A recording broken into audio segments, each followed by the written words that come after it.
सभी को नमस्कार।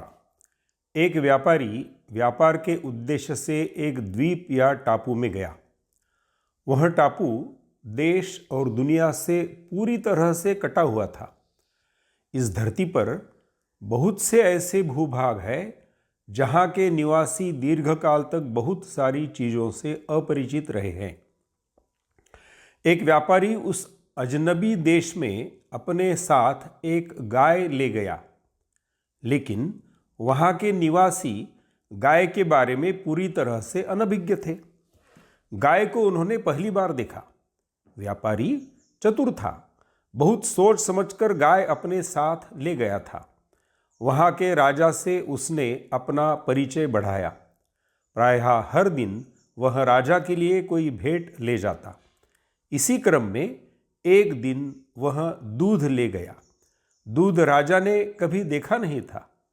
पीकर उसने असीम आनंद का अनुभव किया। व्यापारी का उत्साह बढ़ा। उसकी नीति सफल होती दिख रही थी।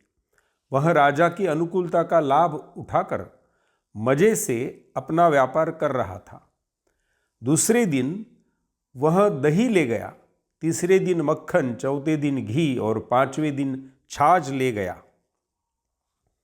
राजा ऐसी चीजों को पाकर चकित था। उसकी जिज्ञासाएं बढ़ती जा रही थी। पूछने पर व्यापारी ने राजा को बताया कि ये सारी चीजें एक ही प्राणी से प्राप्त होती है। उसका नाम गाय है। पर्याप्त धन कमाकर एक दिन उस व्यापारी ने अपने देश जाने की बात कही तो राजा ने कहा, ऐसे कैसे हो सकता है? तुम मुझे रोज नई नई चीजें लाकर देते हो। अगर यहाँ कोई असुविधा है तो बताओ, हम तुम्हें हर तरह की सुविधा देंगे। तुम यहीं रहो। व्यापारी ने जाने की अनिवार्यता बताई और कहा, जहाँ तक नई और मनपसंद चीज़ों की बात है, उसकी दात्री गाय मैं आपको दे दूंगा। व्यापारी जाते समय अपनी गाय राजा को दे गया। राजा ने गाय भृत्य और परिकरों को सौंप कर कहा, यह जो भी चीज दे उसे तुरंत मेरे सामने प्रस्तुत किया जाए। गाय ने कुछ देर बाद मूत्र त्याग किया तो उसे पात्र में सहेज कर राजा के सामने प्रस्तुत किया गया। राजा के सामने गाय द्वारा प्रदत्त आज एक नई चीज सामने आई थी। जैसे ही उसका पान करने के लिए मुंह के निकट लाया, उसने वितृष्णा से उसे दूर कर दिया। राजा को मायूसी हुई। सोचा, परदेशी आदमी ने मेरे साथ छल किया है।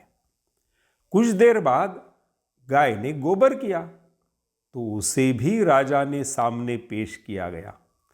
राजा के लिए गोबर भी नई चीज थी, पर उससे दुर्गंध आ रही थी। उसने उसे भी फिकवा दिया। अब उसे पूरा विश्वास हो गया कि व्यापारी ने मेरे साथ धोखा किया है। व्यापारी अभी राज्य की सीमा से बाहर नहीं गया था।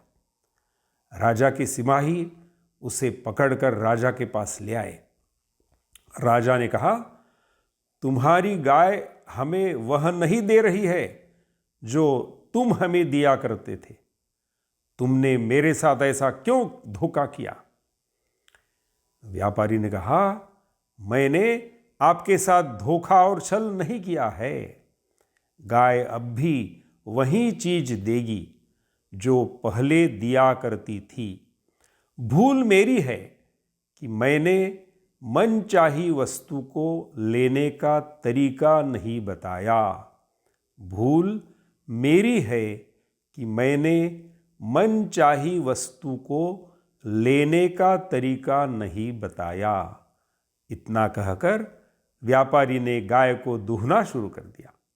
दूध से दही, मक्खन, छाछ और घी बनाने की प्रक्रिया समझाई। राजा संतुष्ट हो गया। जिसे दोहने की कला आती है वह दूध प्राप्त कर लेता है। दोहने की कला सबसे महत्व की है। यह दोहने की कला के साथ साथ दोहने की दृष्टि भी महत्वपूर्ण है। अपने पंडित दीनदयाल उपाध्याय जी ने एकात्म मानव दर्शन का एक बड़ा चिंतन विश्व को दिया। उसमें भी उन्होंने ये सारे सृष्टि का, पर्यावरण का संतुलन ठीक रखने के लिए दोहने की ही बात को बताया है। आचार्य महाप्रज्ञ जी ने अति सुंदर कहानी के माध्यम से हमको यह ज्ञान दिया है।